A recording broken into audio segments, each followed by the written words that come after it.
Halo, Cinecrip. Balik lagi di trailer reaction bareng gua Rashid Hari.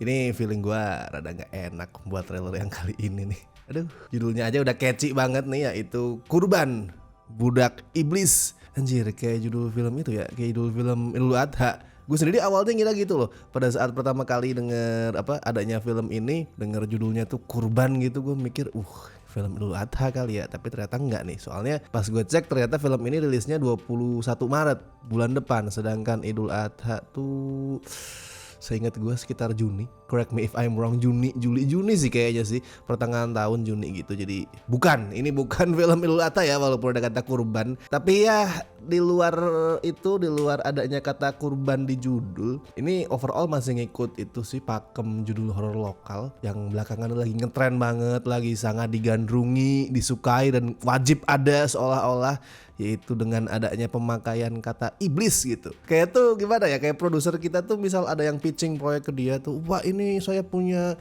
skrip nih atau punya ide premis yang menarik nih. Kayaknya yang pertama yang ditanya tuh, skrip you judulnya ada kata iblis atau enggak? Mau yuk pakai kata iblis di judul, harus gitu, seolah kayak wajib gitu ada kata iblisnya.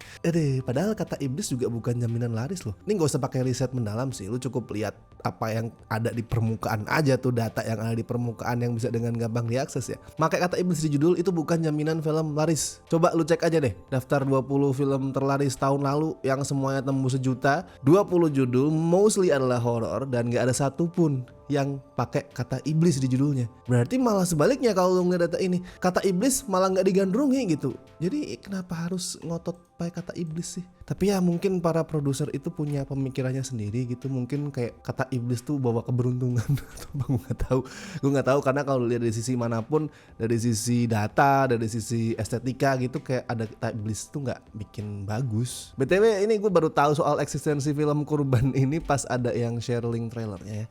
Ada yang share bilang, wah ini kayaknya bagus bang buat di react gitu. Pas ngeliat judulnya gue, aduh nih bagus, lu kayaknya mau ngejebak gue nih kayaknya nih. Sebelum itu gue nggak tahu ceritanya soal apa, yang main siapa gitu, yang bikin siapa gue nggak tahu. Terus gue cek ternyata sutradaranya itu si Vindo Purwono ya. Mungkin tuh bukan nama yang dikenal banyak orang sekarang karena dia sendiri udah absen bikin film tuh sekitar 5 tahun. Terakhir tuh seingat gue dia bikin film sebelum pandemi deh, Ritual itu film dia yang terakhir tahun 2019, 5 tahun yang lalu, hampir 5 tahun lah. Jadi mungkin banyak yang lupa, padahal nama dia dulu sempat rame tuh, sempat sering bikin film horor terutama pada era akhir 2000-an sampai awal 2010-an. Yang lu tahu itu era seperti apa untuk film horor kita. Makanya gue agak ragu sih, agak was-was sama film ini ngelihat track record sutradaranya gitu. Ya horor-horor dia misalkan lu lupa nih ya, beberapa di antaranya tuh adalah Setan Budek, terus Pocong Setan Jompo, Suster Keramas 2. Yang pertama kayaknya bukan sih, yang dibikin sama Vindo tuh Suster Keramas yang kedua. Terus apalagi sih, oh itu Hantu Tanah Kusir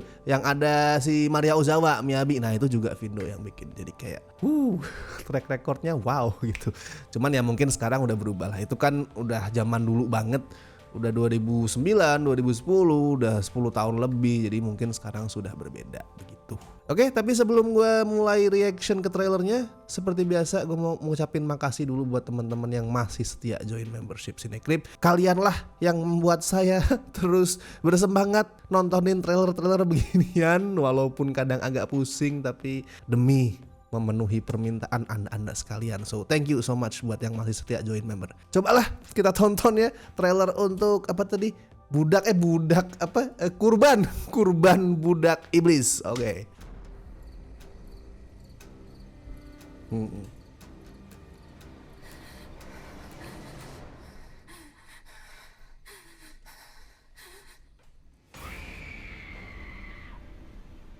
Apa sih? Ibu nggak pernah cerita sih kalau kita punya rumah di Bandung.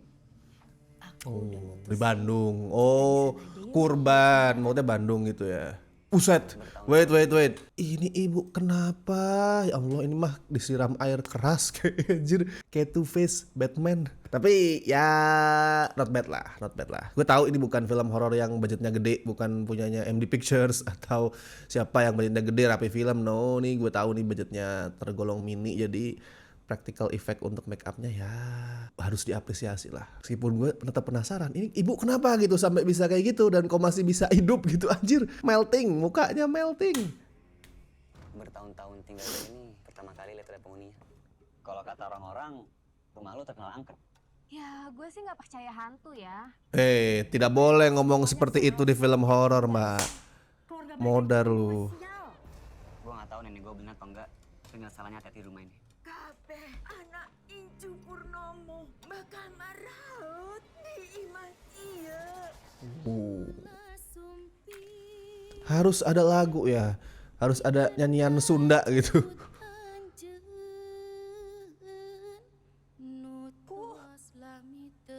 Kenapa ibu ya? Kesurupan nah.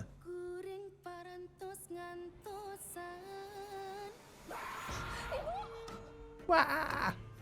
Urang bakal bangkit deh. Urang bakal ngebalas dendam urang. Bet. Apa yang dia buang bayi? Bakal ngebalas dendam urang. Kenapa ya? Ini salah satu tipe-tipe filmmaking 2000-an akhir, 2010-an awal ya. Kayak kalau ingin serem tuh harus ada tengkorak gitu. Padahal tengkoraknya juga nggak serem. Ya, sudahlah. Tuh siapa Rifki Mocil? Anjir. Selalu harus ada kayang.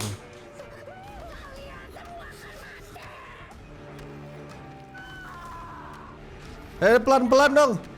Sabar. Duh. Pelan. Aduh. Pusing pala gue. Bentar, cobalah. Udah gelap, terus chaos banget gitu editingnya. Gue paham sih intensinya, cuman bentar. Mana nih dari sini nih? Wah, cut gitu. Aduh. Wah, ibunya terbang. Sampai batuk gua. Mana tadi? Tarzan aja sampai minder gue yakin. Wah.